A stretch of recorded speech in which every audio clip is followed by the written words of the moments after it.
Welcome back po mga ka-hunters. Bago tayo magpatuloy, Happy Father's Day sa inyo lahat. Ito, hindi pa natatalakay ito. No? Meron ka bang mga year 2007, 10 piso BSP series coins? Meron po kasi tayong 2 piraso dito at naisipan kong i-share sa inyo kung anong klaseng variation po meron ang mga 2007. Ito po ay hard to find. No, bago po mag-comment na meron ako niyan, abay, tingnan nyo yung taon. Year 2007 po ito. Lalong-lalo na yung mga baguhan. At yung mga datihan naman, panoorin nyo dahil ibibigay ko sa inyo kung anong klaseng variation meron po ang year 2007. No?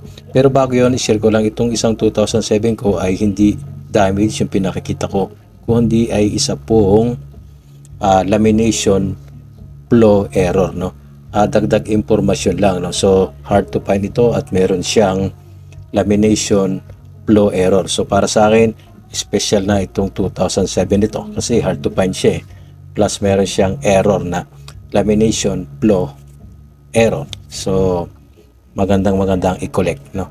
Ayan. So punta na tayo. Yan. Zoom natin yung reverse. Makikita natin yan sa kanyang reverse. Reverse 1 ang mga 2007, no? Yung kanyang cogwheel, reverse 1 at yung kanyang stars. Ayan, tingnan nyo. Meron siyang medium sharp pointed star. So, ibig sabihin, ito po ay reverse 1C. No, ayan po ang kanyang variant. Hindi pa kasi natatalakay ito kung hard to find.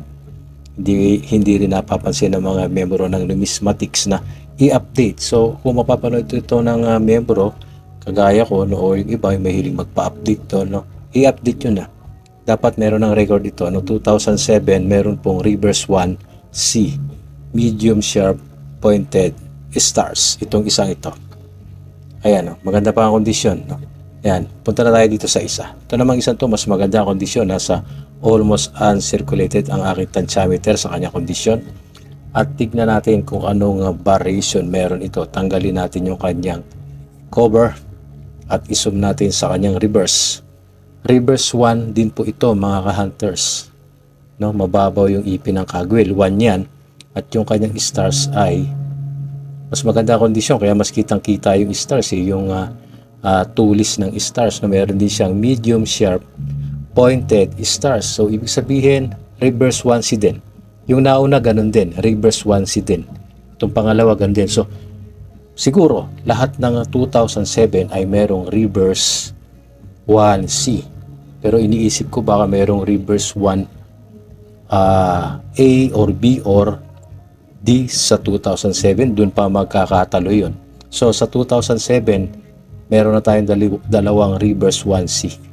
Common sa 2007 ang reverse 1C kasi pareho sila.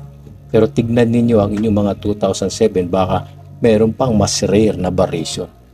Sa susunod yan, 2007, may variation pa. Mas mataas pa dahil rare variation pa. Nagigits nyo ang ibig sabihin mga datihan. Mag-comment kayo at sa mga baguhan. No, ayan po yung star. Oh. Yung nasa gitna ang titignan ninyo. Ayun po ang pinaka-dominant pag kayo po ay kikilatis ng star sa mga reverse 1. Dalawang 2007 hard to find. Parehong reverse 1C. Pag nakakita pa kayo ng ibang 2007, kung bumili kayo, tignan nyo yung kanyang reverse. Baka meron ding reverse 1A, B, or D. Kasi A, B, C, D yan eh. Ngayon, tingnan natin sa n.mista.com. No? Kung mayroong record lah. Ayan. Sa Google, no, search nyo. From year 2000 to 2017 ang mga taon nito. Kung gusto nyo magkompleto, hanapin nyo na yan, mga baguhan. Yan, yung mga kaka-interest mag-collect at mag-aral sa mga variation ng mga barya. Yan. Diretso tayo sa year 2007. Ayun mga ka-hunters. Year 2007. Ayan. 2007, 0.4%. Walang variation nakalagay so hindi pa ito na-update. Pwede na yan kung ipapa-update. Lalabas dyan, reverse 1C. Kasi pinakita na natin. No?